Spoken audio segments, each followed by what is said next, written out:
Hello everyone, I'm Dan the Man. So Harley Quinn, in the previous 3 episodes, has managed to break free from the Joker, become her own supervillain, and has gained a crew. Now it's time for her to take that next step for supervillain supremacy, finding an arch nemesis. Which, as we learned in this episode, is a lot harder than it looks. This was a fun episode that managed to introduce new faces to the series, while giving us a hilarious episode that had me laughing throughout, maybe the most I have so far with this show.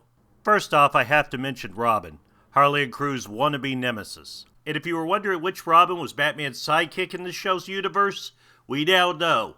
It's Damian Wayne. His fans may not like that this episode basically parodied him for the better part of its 22-minute runtime, but everyone else should love it. And in addition to introducing us to Robin, we got 2 more important characters, or if the promotional material is any indication, important characters for the show, introduced. The first was the 3rd member of Harley Quinn's crew, King Shark. Best known in the comics for mostly being an enemy to Superboy and Aquaman, as well as more recently a member of the Suicide Squad, as well as being adapted on live-action TV as a recurring foe and later ally to the Flash. In here, he is hilariously reimagined as a tech-savvy social media expert, and his interactions with Harley and the rest of the cast were great. I'm looking forward to seeing a lot more of him. One of the other characters who I was less excited about their portrayal of the show was Cyborg. Cy was one of the many great supporting characters that was introduced during Chuck Palmiotti and Amanda Connor's run on Harley Quinn during the New 52 and Rebirth run. Despite the tone of this show seeming similar to their comic run, albeit the setup being much different, Cy is so far the only character from that run on Harley Quinn that has appeared on this show.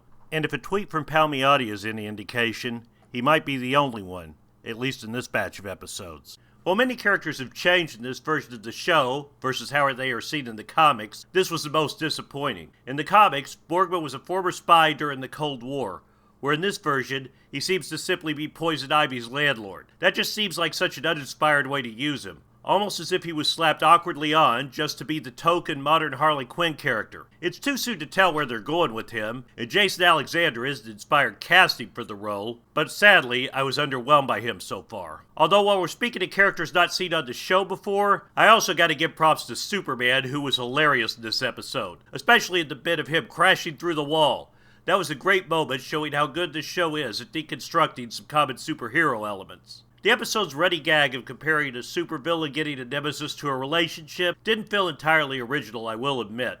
I don't remember where I saw that bit done before, maybe I'm just thinking of something else similar.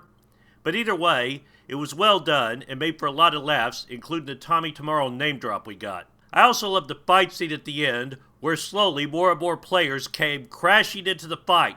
Literally in almost all cases, it's Harley, Batman, Ivy, and the Joker had a brawl for the ages. Like the Batmobile car chase earlier in the episode, while most of this show is spent on comedy, they continue to deliver with great action scenes. I also love the final scene where Batman attempts to give fatherly advice to Damian. The final line drove the joke home beautifully and left me laughing through the credits. Not a perfect episode. The joke about Nemesis being like romantic partners was a bit overdone, and I knew where they were going with King Shark saying he had a problem with blood well before it delivered on the payoff. But for some minor missteps, this episode managed to entertain and be hilarious throughout.